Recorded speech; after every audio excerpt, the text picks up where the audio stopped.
Today's episode is about an awesome decentralized social media network that involves crypto. Yes, that's right. Did you know that Minds.com already has 5 million users? Stay tuned to discover how Minds is different from other social media platforms and how their own crypto token called the Minds token is rewarding users for sharing content on the platform. This one today is an eye-opener and definitely not one to miss. Welcome to the New to Crypto podcast, designed to guide you through the crypto landscape with pinpoint accuracy, created for the new and intermediate crypto investor. Join your host, Crypto Travels Michael, as he takes you through the different facets of getting started and succeeding in your crypto journey. New to Crypto podcast brings you new episodes daily, Monday through Friday, with surprise bonus episodes sometimes on the weekend. Let me ask you, are you new to crypto? Don't know where to start? Are you more experienced but have questions? Then you're in the right place. This podcast is designed for you. Coming at you from the Trading Center in the Lifestyle Design Studio, here's your host, Crypto Travels Michael. Brave Wallet is the first secure crypto wallet built natively in a Web3 crypto browser. No extension required. You can store, manage, and grow your portfolio, get NFTs and multi-chain support. Download the Brave privacy browser at brave.com/new-to-crypto and click on the wallet icon to get started. Hey, welcome to the podcast. I'm excited about today's episode. I have a very special guest on the show, the co-founder and CEO of Minds. I have Bill Ottma on the show. And he's the CEO of Minds, is a crypto social network. Bill, man, thanks for coming out. Thanks for joining us today. Psyched to be here. Thanks for having me. Hey, it's anytime. You're welcome to come anytime. Before we jump into everything, can you tell our listeners like a little bit about yourself? Yeah, sure. Let's see. I mean, I've pretty much been building Minds for the last decade. You know, before that, I studied up in UVM, organized music festivals. I've always been really fascinated in crowds, the power of crowds, community-centric projects. And I think that, crypto is amazing because it sort of combines both worlds. It brings together the internet with the crowd. It's sort of like this crowd-owned, crowd-powered infrastructure. And it's a fair system without a lot of the corruptions of traditional systems. And so, I used to be much more heavily involved with like live events and social networking, like in the physical sense. And now, I've sort of become gone digital. We do want to facilitate real world connection for sure, but I think that it's just sort of inevitable that, digital is just as important a part of the equation. Okay, so thank you for sharing that little intro. In a nutshell, I'm sure our listeners would be asking themselves, what is Minds?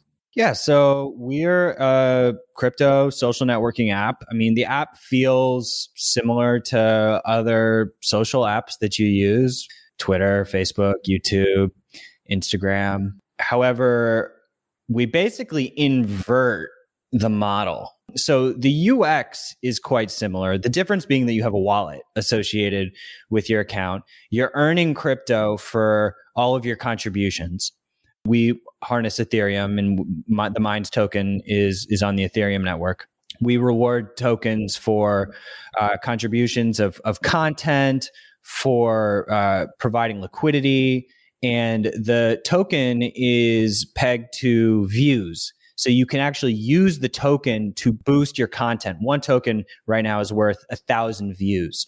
So when you earn the tokens, you can boost your content. And we're very focused on helping creators earn and get more reach because the algorithms on big tech have pretty much gotten out of control. You don't know why you're not reaching your whole audience. No one really knows what's going on in the news feed, or why certain things are getting promoted, certain things are getting shadow banned.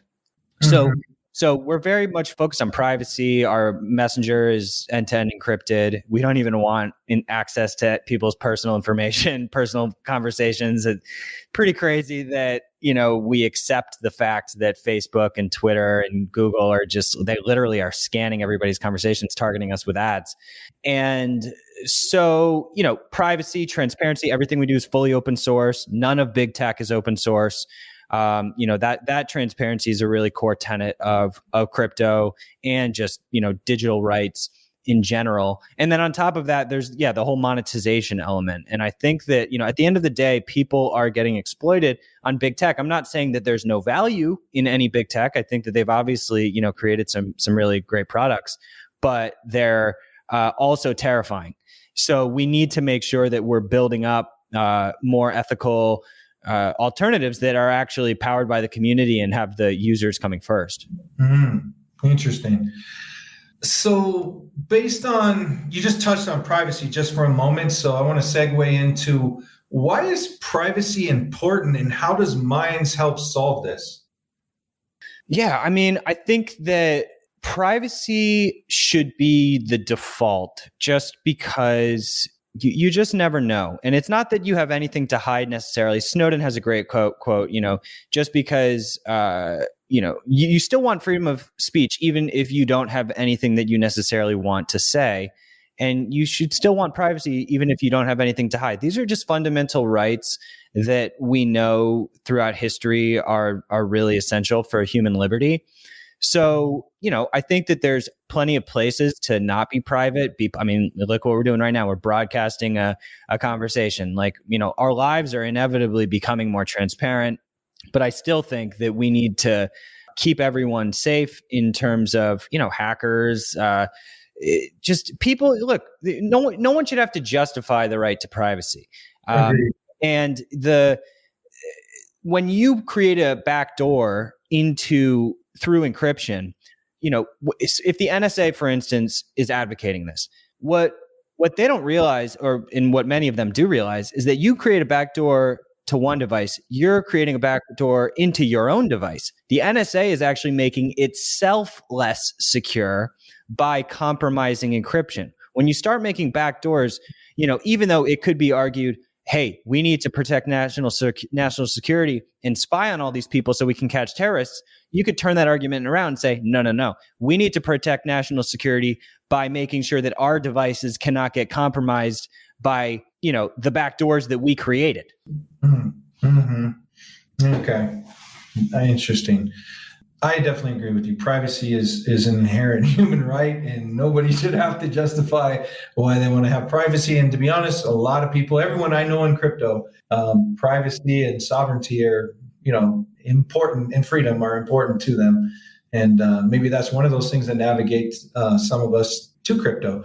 You mentioned the Minds token, and I wanted to ask you, can you share with our listeners a little bit more about it? That, why did you create a token for the project, and how, just unpack a little bit more about how they can earn crypto, meaning our listeners, and how that works. So sort of a twofold question. Yeah, sure. So I think it's an important question because I don't think that you necessarily need a token for everything. And I think that there are a lot of useless tokens.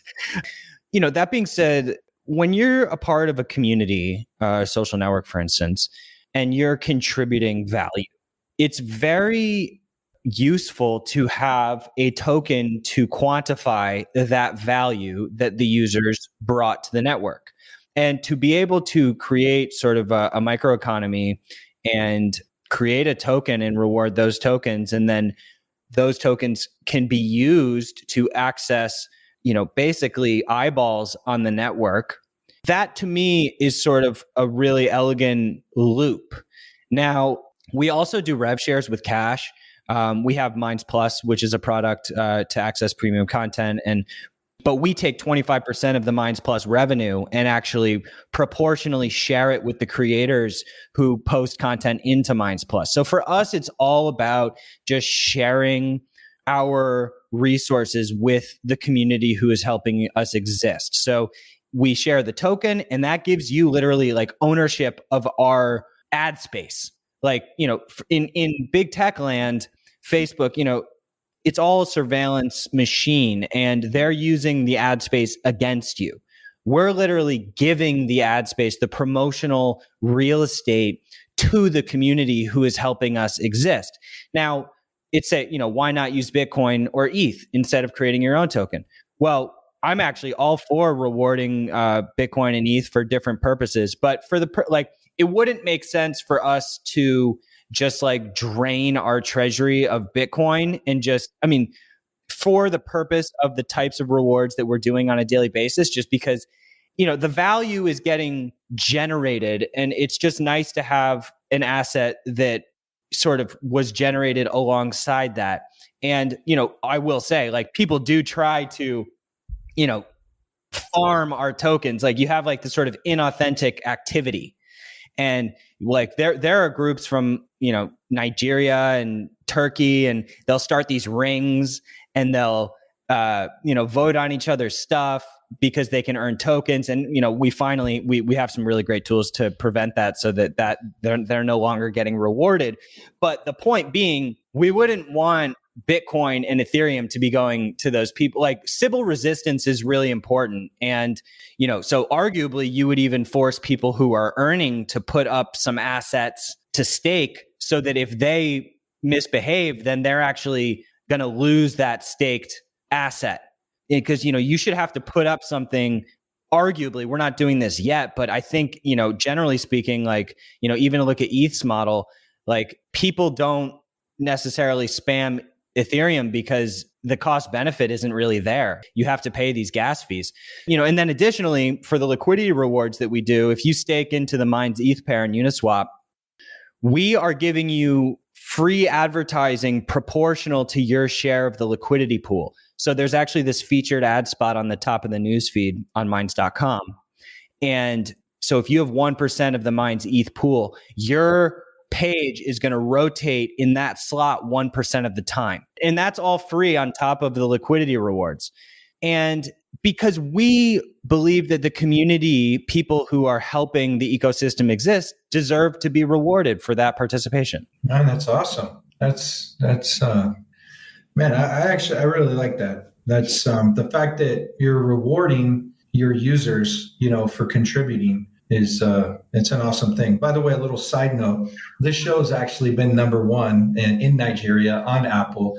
Nigeria has a youth community that's huge into crypto, and this show's currently in the top 10 on Apple in tech in Nigeria. So let me speak to the Nigerian people. Our Nigerian listeners. Well, I want to, because I want to say, we love all of the Nigerian users. And I know that there are, it does not speak to the majority of Nigerians on Minds who are doing this kind of thing with, vote for vote kind of, little token rings.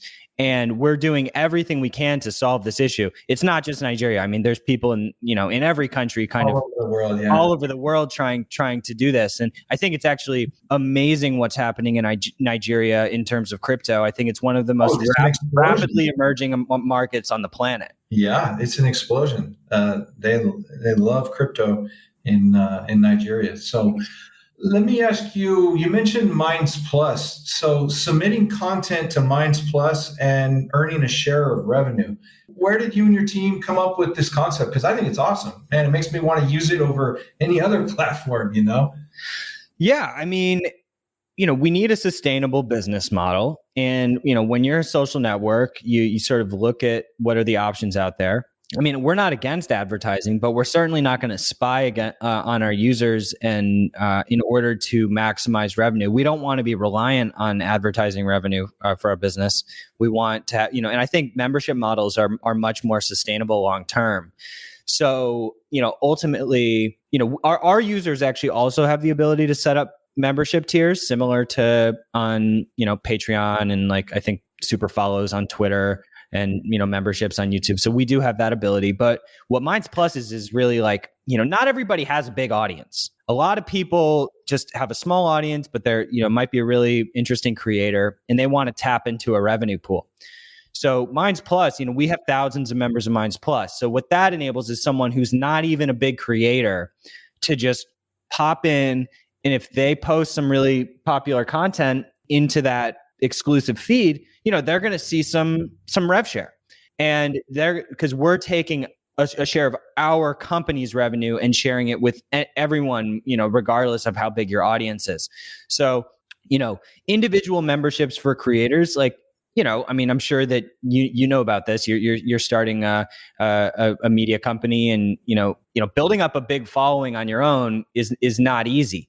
And so, giving people an entrance point for that to access a rev share has been super successful. People love it, and I think that the one analogy I make is, imagine if Netflix let you upload a film, and if at the end of the month that film performed well on Netflix, they gave you a cut.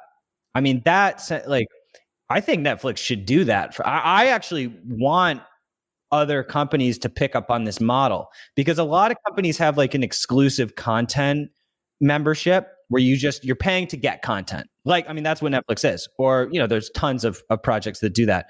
But to then let those same subscribers contribute and potentially have upside as well, it's just a little bit more of a creative and I think beneficial program for the members.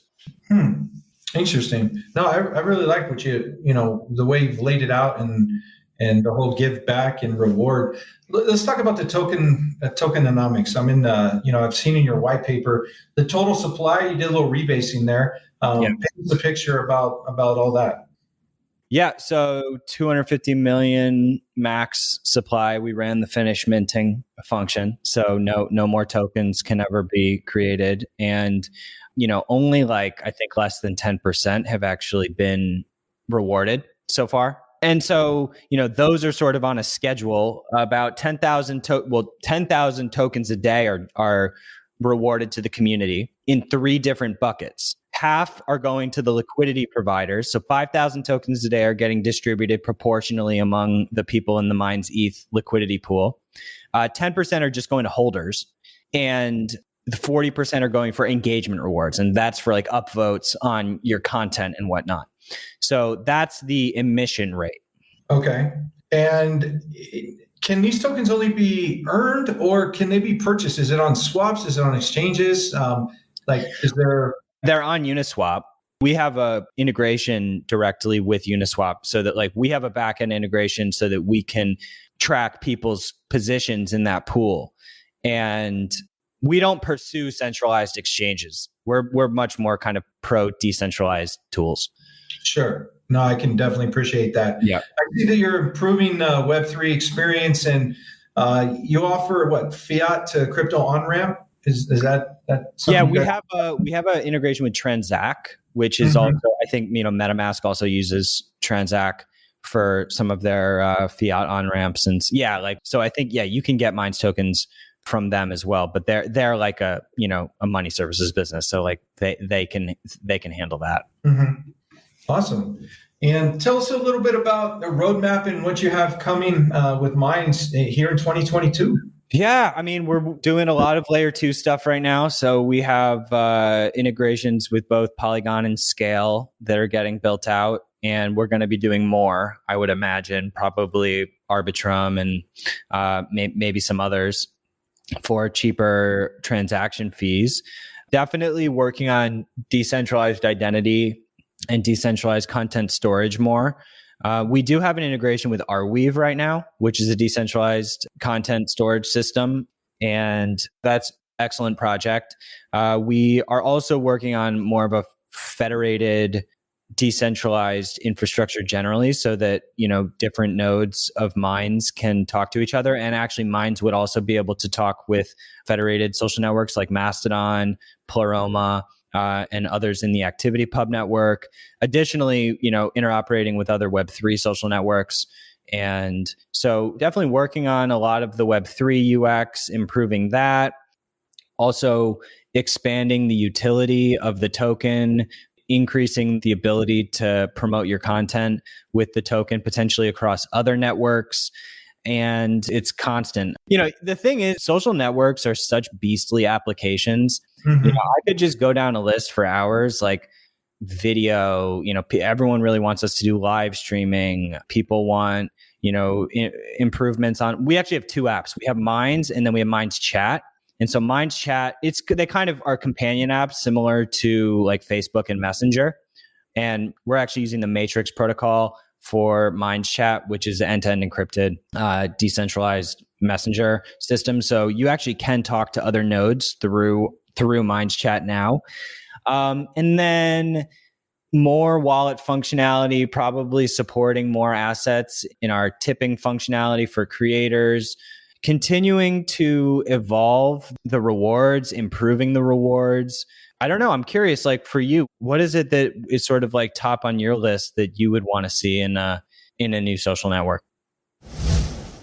Brave Wallet is the first secure crypto wallet built natively in a Web3 crypto browser. What's Web3? Web3 is freedom from big tech and Wall Street. More control and better privacy. But there's a weak point in Web3, your crypto wallet. Most wallets are browser extensions, a Web2 technology. That means the same old risks, app spoofing, phishing scams, and theft. Brave Wallet is different. Brave Wallet is the first secure wallet built natively in a Web3 crypto browser. No extension required. With Brave Wallet, you can buy, store, send, and swap assets, manage NFTs, even connect other wallets and dApps, all from the security of the best privacy browser on the market. Whether you're new to crypto or a seasoned pro, it's time to ditch those risky extensions. It's time to switch to Brave Wallet. Download Brave at brave.com/new to crypto and click on the wallet icon to get started. I think you're covering most of those areas. I mean, the fact that you're rewarding your users, and the fact that, is decentralized privacy, not having big tech interfere with my user experience, those are all important things that that are important to me that I'm looking at. And let me ask you you mentioned with the data storage with Arweave, are you using Arweave to, decentralize the data for Minds, or what is? Yeah, so you can post. So like when you make a post on Minds, post an image or a video or, whatever it is, you can optionally like sort of simul post it to the permaweb, which is Arweave. And it would post to our servers and Arweave. Now, in terms of all of the data, like I sort of place us in more sort of like Web 2.5. Like we have various like fully decentralized tools. We have various centralized tools. We're always trying to decentralize more, but like I'm not going to disingenuously say that we're like fully decentralized. There is no social network that is fully decentralized. If they tell you that they are, they're lying, because it's not technically possible yet. There's just a lot of centralized choke points. It is our goal to get there eventually. And in terms like ActivityPub is really interesting because you can basically subscribe to people on other nodes. So, you could run your own instance of Minds, for instance. Not everybody's going to want to do that, but some people, some like more networks and communities might want to run their own instance. I could actually subscribe to you from my instance on your instance. Your post would come over to me. It would be like if Twitter decided to support ActivityPub, I could actually subscribe to you on Twitter from Minds, and you could subscribe to me from Twitter and I'm on Minds. So the ActivityPub is a federated social media protocol so that the content and the users can sort of live between networks. And it's probably the best decentralized social networking functionality there is. But then, what is that called again for our listeners? ActivityPub is the spec. It's a W3C spec, which is the protocol that Mastodon uses and a number of other social networking projects use it. But then we also have like IPFS, for instance. So we have started an integration with Ceramic, who is basically a mutable layer on top of IPFS. And it's really interesting. Like we do have a prototype going where, because anyone who doesn't know, IPFS is distributed content distributed data system, interplanetary file system. And a lot of projects use them to, like, for instance, store the art of an NFT will be stored on IPFS as opposed to a centralized place. So like the NFT will reference a link. Most NFTs reference a link to the actual content itself. And oftentimes that media will actually be on referencing an IPFS link or an Arweave link, because those are more decentralized systems, because it's sort of against the point of NFTs to have the NFT pointing to like Amazon S3 or some other centralized database. So you're sort of like buying this asset that could just get removed, and then the actual media associated with the NFT could just get taken down.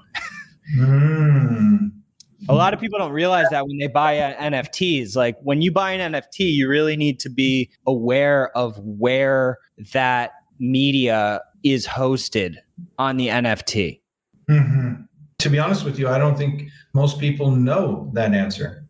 No, they think that when they buy the NFT that like it's 100% sure that like that content is never going to go away. But it's possible that like if you signed into an NFT marketplace and you bought an NFT that wasn't hosted on a decentralized file system, and then, that centralized host went down, your media would not show up when you sign into that NFT marketplace, because it would just go away.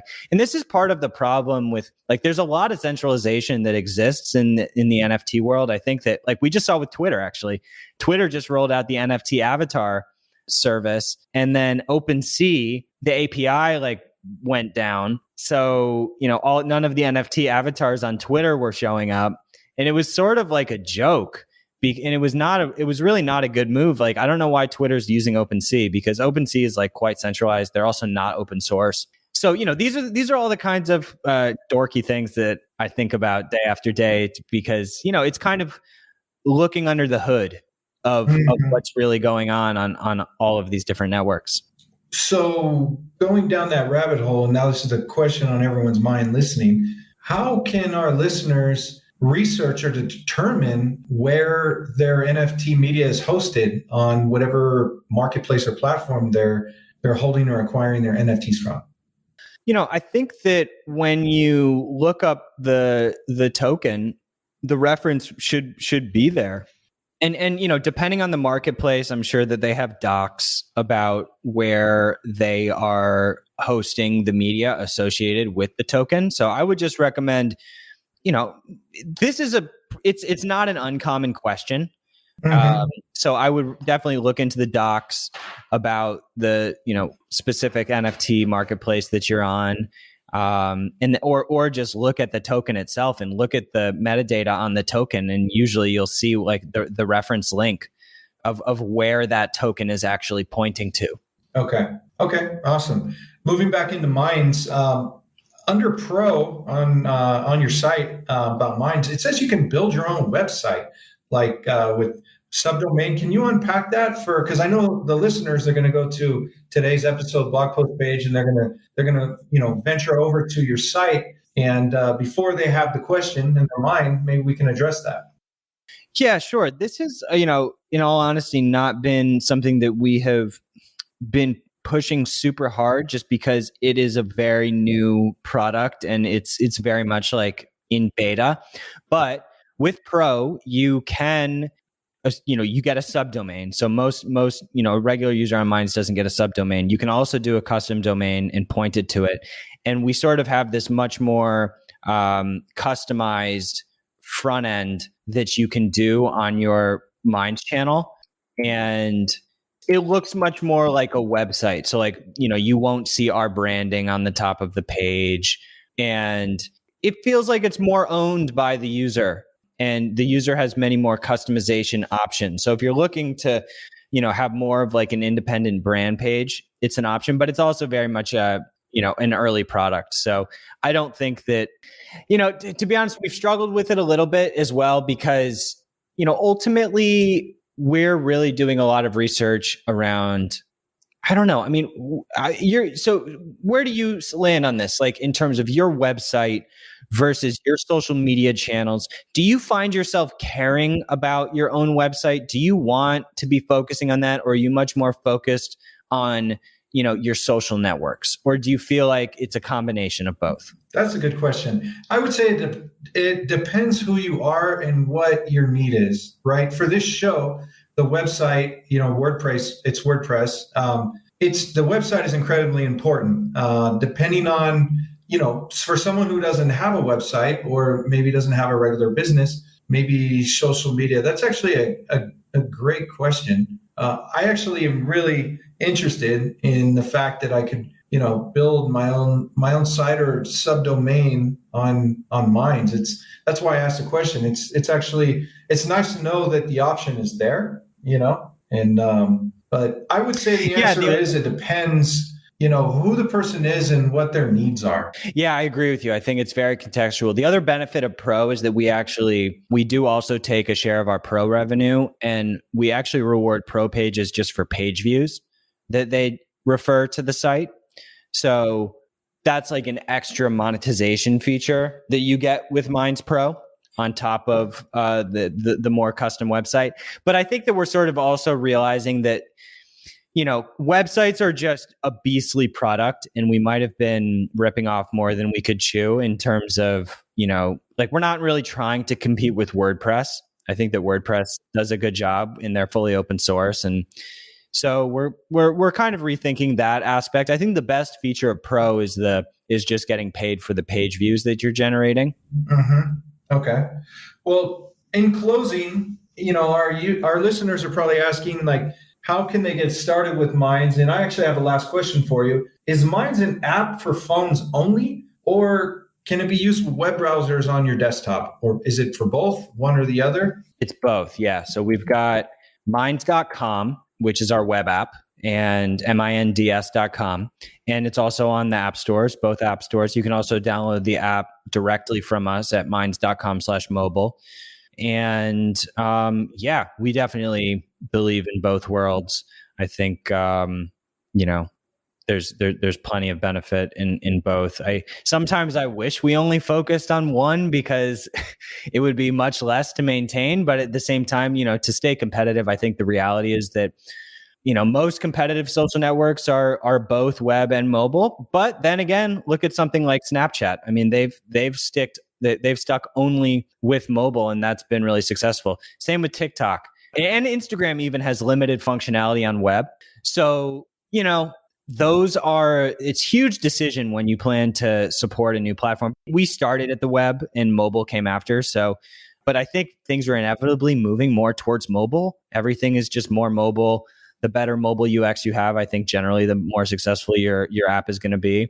So, I think our mobile app has come a really long way. So I really encourage people to grab it. Awesome. Yeah, well, the listeners will definitely be checking that out. Before we conclude here, is there anything else that you want to share? Any upcoming things with Minds or anything, Yeah, absolutely. Well, I should also mention, in terms of the crypto stuff, we also support Bitcoin tipping and Ethereum tipping. So it's not all just about the Minds token. And I think, also that the fiat tipping, I think that, we really think of ourselves as like an onboarding mechanism to educate people about crypto without, just sort of assuming that everybody is going to know what MetaMask is like off the bat.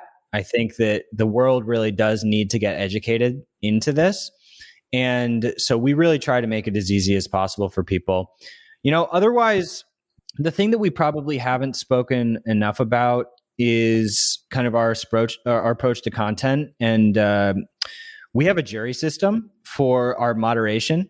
So actually, if our team makes a decision that a community member disagrees with, they can actually appeal it, but the appeal doesn't go to us. When Pomp got banned from YouTube, he had to go talk to his buddy at YouTube to get him reinstated. And that was lucky that he had that ability.